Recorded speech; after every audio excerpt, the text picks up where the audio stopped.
Good morning. Welcome to NewsWire here on SportsGrid. I'm Craig Mish, and boy, do we have some big stories to start off on the show here today. We'll get to that in just a second. Matt Latovsky is going to join us from Sporting News. Also, we'll go over the latest in football, little fantasy football, also with George Kurtz. And, of course, we've got a guest contributor from Legal Sports Report today. Jim Gazzale is in the house, and he'll talk about everything happening in the world of sports betting. But, folks, about 30 minutes ago, we got some breaking news in the National Football League. The first coach has been fired in the NFL this season, and it is Robert Sala of the New York Jets. Didn't even get it to the halfway point of the year, and he is out. And it's been a tough time for him in New York, to say the least. They come off some back-to-back very disappointing losses, one to the Vikings, week before the Broncos. And Salah's out, former defensive coordinator of the 49ers, spent 4 seasons with the Jets. And the bottom line, folks, is the record. And the record for Saleh as head coach, 20 wins, 36 losses. And that is not going to endear you to anyone in the organization. There's a lot of people pointing fingers today. Aaron Rodgers maybe is the quarterback. Who really knows in the end? And truthfully, Saleh didn't have good quarterback play for 4 years. So I don't know if it's necessarily his fault either. But needless to say, for the time being, the Jets will look for a new head coach. Now, they play Monday night, by the way, against the Buffalo Bills, currently a 2.5-point underdog. And Jeff Ulbrich has been named the interim head coach there. He was Saleh's defensive coordinator, although Saleh did call most of the defensive plays. He'll coach on Monday night. That'll be the big story in the NFL going into Monday night as well. Meanwhile, last night, Monday Night Football didn't necessarily have a ton of drama. The Chiefs more or less dominated this game start to finish. Saints got their way back into the game after Kansas City threw a very untimely interception in Patrick Mahomes. But final score, 26-13. Right now, the big issue coming out of this game is an injury to quarterback Derek Carr, who left the game in the fourth quarter with a couple possessions to go with a hip issue. And they called it an oblique, did not return to the game. He's having tests, and my guess is before the day is done, we'll find out more about that. But needless to say, one of the highlights of the game was Travis Kelce with yet another lateral to accomplish more things offensively. This is something that the Chiefs have been doing quite a bit. And who knew? Andy Reid, the head coach, said that Kelce has been practicing that lateral each and every week in practice. Yeah, no, we do it every day. And he does a great job, with the decision to do that or not do it. If he doesn't do well with it, I tell him don't come back to the bench. I mean, right now, the Chiefs when you look at it, in the way that they played has not been great. I mean, even last night, they didn't play fantastic, but they still keep winning somehow. Also, they've had a lot of injuries. Let's give them credit.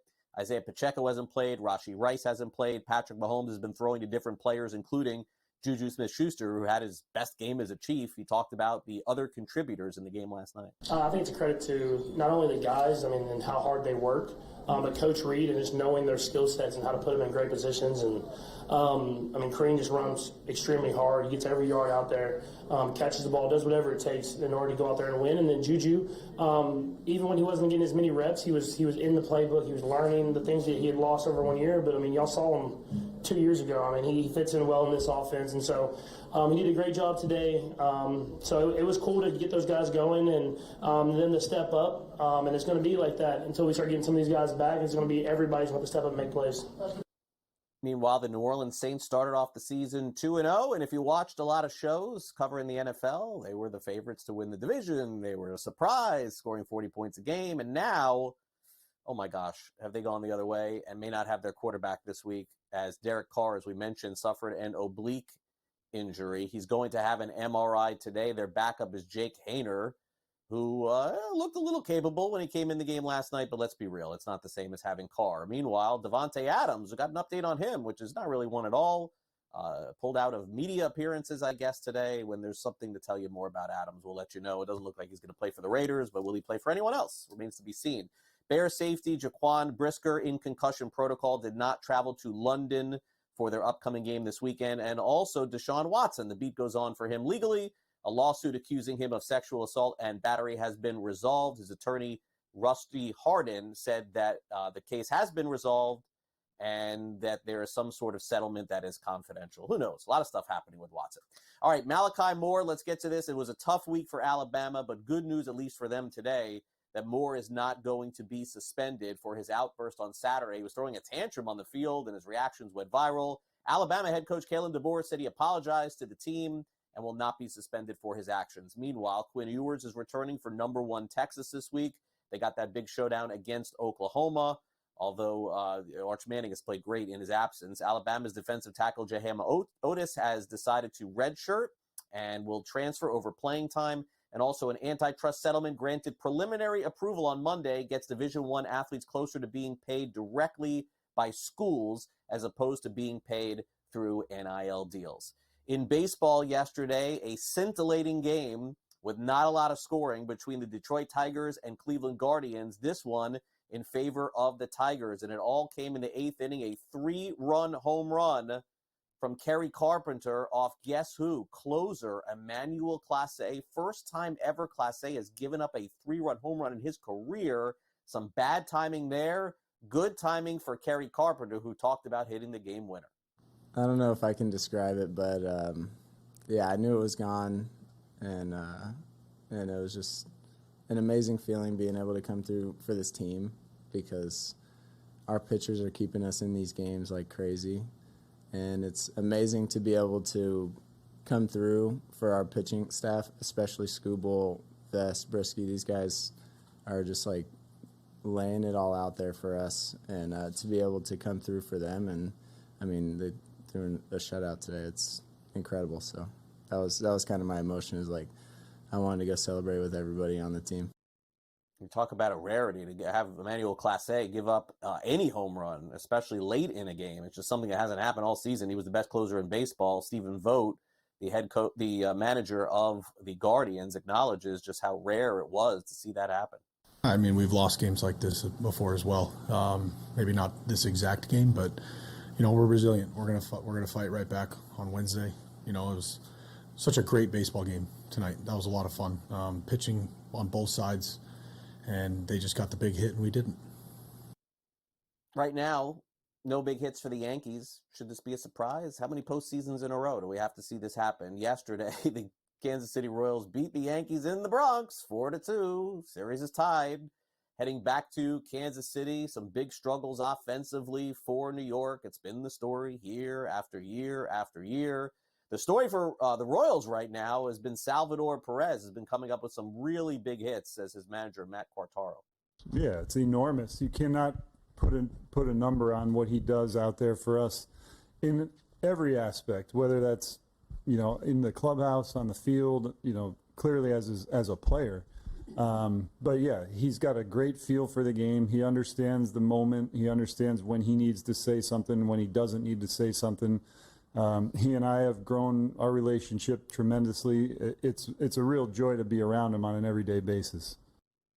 Good season for the Royals and Quartaro as they head back to Missouri. Meanwhile, Aaron Boone, feeling the pressure, no question, knows that the season and the series is on the line in Game 3. We got to win 2 more, so, I mean, as crucial as that. So, I mean, it's playoffs. Every day is crucial. So, hopefully we, you know, regroup tomorrow and go take care of Game 3. That's the next thing in front of us. It'll be a very compelling finish to that series, no question about that. Are you ready for some NHL action? The season is back, and it officially in the U.S. begins tonight. The Utah Hockey Club will make its debut. They'll take on, of course, a fantastic group of fans who are going to be there this evening. They're formerly the Arizona Coyotes. The WNBA semifinals winner go home. The Sun battle the Lynx in Game 5. MLS has set a regular season record with 11 million fans this season. Welcome back to NewsWire here on SportsGrid. Guest contributor from Legal Sports Report today is Jim Gazzale. You can read all of his work over at LegalSportsReport.com, as Jim will join us in just a few minutes. But first, let's go back and take a look at all of our breaking news from today. It came fast and furious, and there's a new coach right now for the New York Jets, at least on the interim side. In case you missed it earlier in the show, Jeff Ulbrich is the interim coach as Robert Sala is out as head coach of the New York Jets. 4 years in, just didn't get enough wins. 20 wins, 36 losses. Right now, the Jets play Monday Night Football against the Buffalo Bills. Now let's bring Jim back in. And so maybe people want to bet on the Jets Monday, Jim, in New York. That's for sure. I think that there's going to be a lot of people backing that little coach bounce that usually happens. Coach gets fired. All of a sudden, people bet on that team. But advertising is going to be our focus as we begin this morning. Thanks for coming on the show. Yeah, thanks. And as a Jets and Yankees fan myself, in a bit of a blender here, obviously, over the last handful of hours, the technology not necessarily cooperating either. But like you said, Craig, some advertising changes, maybe, if that's what you want to call it, happening in New York. Governor Kathy Hochul signing a bill into law last week, really codifying a lot of the sports betting advertising rules into state law last week with this bill signing. And what this ultimately means is that it just takes the sports betting advertising regulations and essentially makes them permanent. So the sports books were already following all of these rules.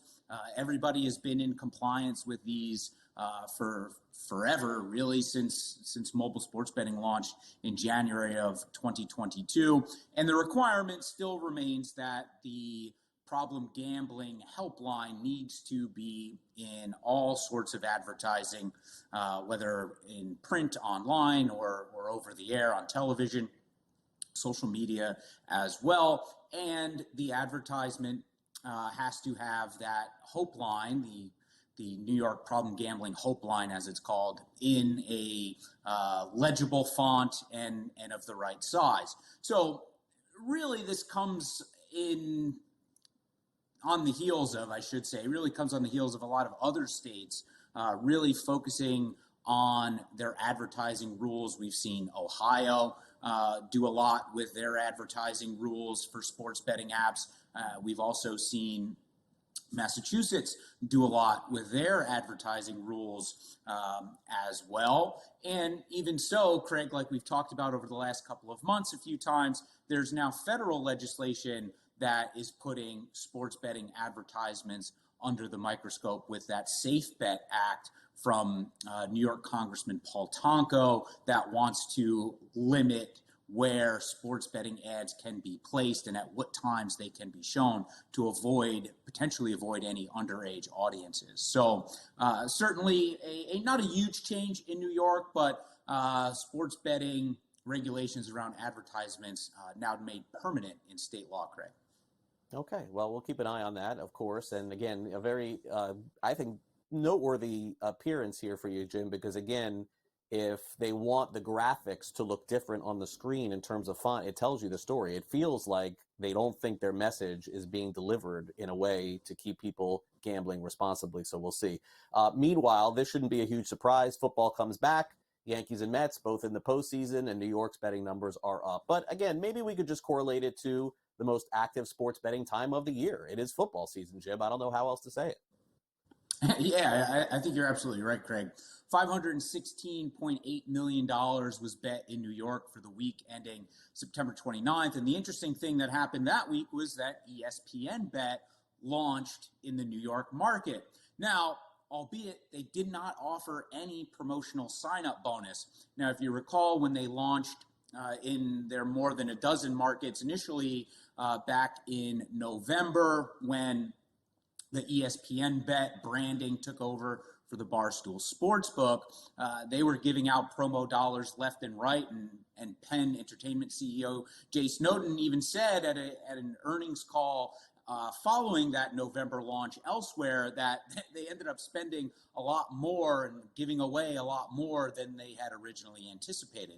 So ESPN Bet launched in New York during that final week of September. So in the 3 days that ended that week, September 27, 28, and 29, $3 million was bet on the ESPN Bet app in New York. Now, of course, absolutely an incredibly small snapshot that we're seeing, just that $3 million as a piece of that $517 million bet during that week. We'll get a better picture, a better idea in the next coming weeks and days, really, even as New York does put out that weekly report. We'll see that late Thursday, early Friday, to see how that first full week went for ESPN Bet. But ultimately, that one singular week in the market as a whole, one of the largest since March, when we had March Madness. So to your point, Craig, I think a lot of that big number,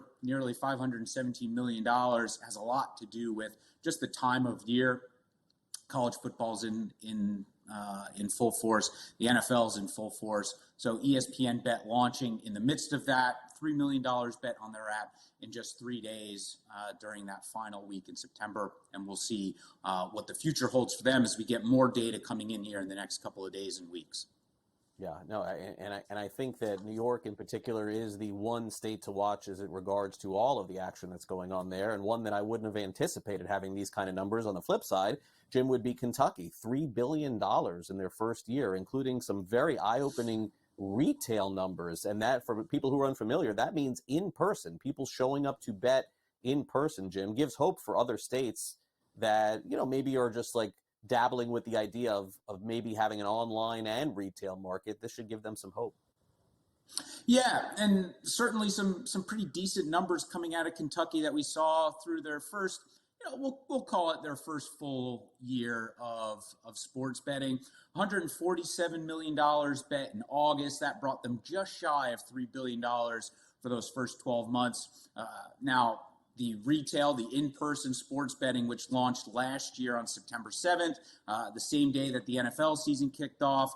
Churchill Downs in Louisville, obviously big population center in the state.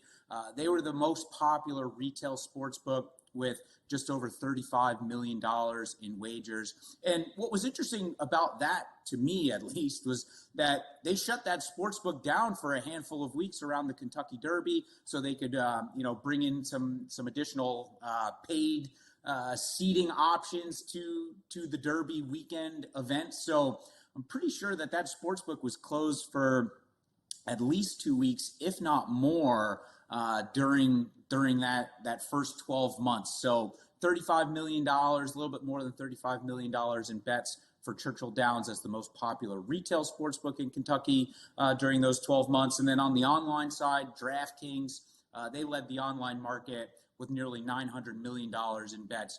And as you recall, Craig, the online market in Kentucky didn't open until September 28th last year. So really 11 full months for the online side, 11 months plus, we'll call it. So we'll see what this first month of September brings with the NFL betting for them, that first full month of NFL betting on the online side in Kentucky. We'll see that in the next couple of weeks. But yeah, overall, pretty positive, close to $3 billion in bets for that Kentucky market for their first 11, 12 months there. Yep, not just horse racing, a lot of other sports being bet in the Bluegrass State as well. Jim, great to catch up with you, and we'll see you tomorrow here on the show. Thanks, Craig.